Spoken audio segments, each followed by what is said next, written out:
Ganitong ulam ba sana yung gusto mo? Tara at magluluto tayo at ituturo ko sa inyo kung paano lutuin to.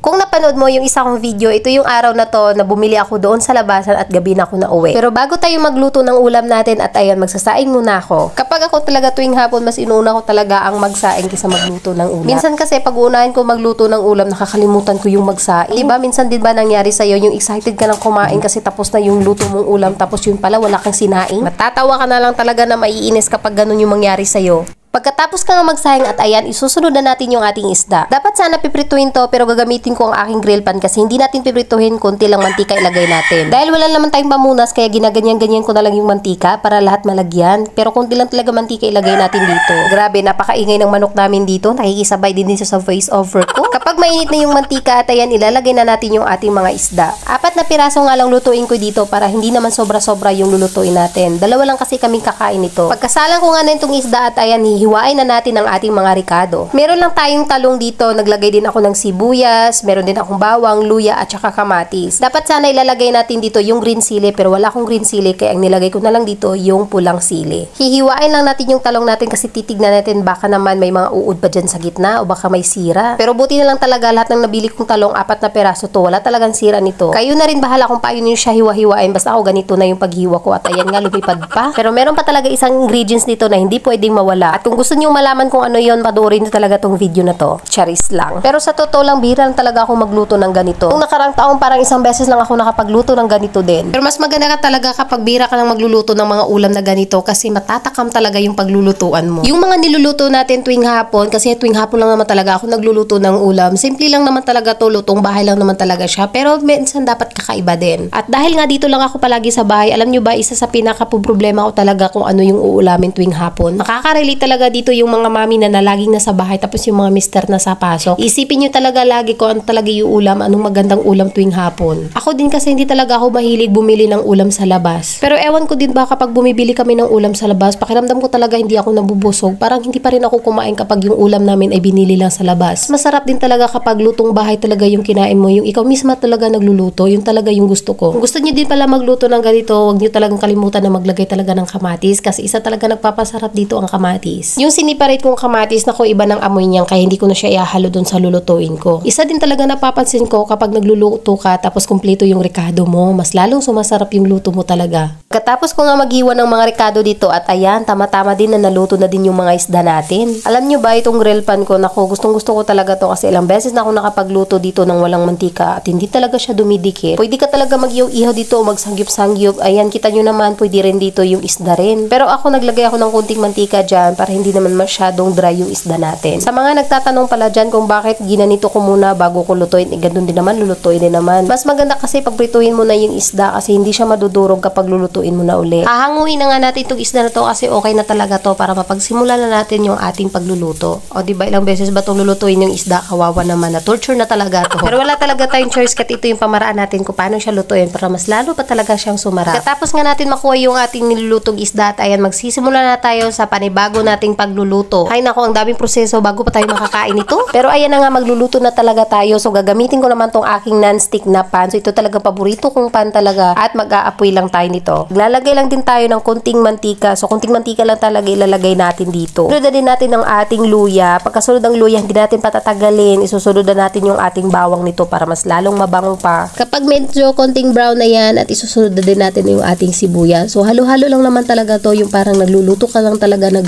regular na pagluluto. Ako talaga pag nagigisa ako tapos inuuna ko talaga yung luya. Naku, napakabango ng luto. At ayan, mekos-mekos lang muna natin hanggang mag golden brown to lahat para mas lalong mangamoy at mapunta pa hanggang doon sa kapitbahay. Para malaman din nila na masarap yung ulam natin. Charot lang. So pagkatapos pala ng lahat, isusunod na natin yung kamatis. Yung kamatis pala nito, kailangan lang natin yung magkatasyay or mag juicy-juicy, yun na yun. Bago natin ilagay yung ating isda. So kapag ganito na, ready na, pwede na natin ilagay yung ating mga isda. So i-arrange lang natin dyan sa ibabaw pero mamaya ibubuhos lang din pala lahat. Ganun din naman, haluin din natin yan mamaya. Kaya yan, okay lang yan, ibuhos lang natin. Tapos palalagay natin yung isda dito, ilalagay na natin yung ating secret ingredient na gata. O di ba pa secret ingredients pa, yung pala gata lang pala. Itong binili ko pala na gata ay 30 pesos lang yan. Unang piga yan, kaya ganyan yung itsura. Tapos nilagay ko pa doon sa ref namin kaya mas lalong tumigas. Ito talaga yung main ingredients dito sa ating recipe ngayon. Dahil nga nagyayelo pa yung gata natin, hinayaan ko na lang muna dyan para matunaw siya. Pero naglagay na din pala ako dito ng panlasa natin. So naglagay lang na ako dito ng paminta, yung magic, tapos itong konting asin lang muna. At nang matunaw na talaga yung gata, nilagyan ko na din itong ating talong. So pinatong ko lang dyan sa ibabaw hanggang mapuno na yan lahat. Pero okay lang yun, mahilig naman tayo ng gulay. Pagkatapos ko pala maglagay ng gulay niyan, ayan, tinakpan ko at pagtingin ko uli, ayan na, ganyan na yung itsura niya, diba? Nakakatakam naman. Sunod pala nilagyan ko na ng siling pula. So dapat dito ay siling green, pero wala akong siling green kaya itong pulang sili na lang nilagay ko. Naglagay din pala ako nito ng 3.5 kutsara ng suka. Kayo na din bahala kung gaano karami yung suka o gaano kaasim yung gusto niyo. Ganun yung itsura ng suka ko kasi tinimplahan ko na yun. Ang tawag pala dito sa luto ko ay ginataan na paksiw na isda. O diba parang ang lito lang. Basta paksiw to na ginataan, ganun. At ito na yung itsura, o diba nakakatakam lalo. Naku,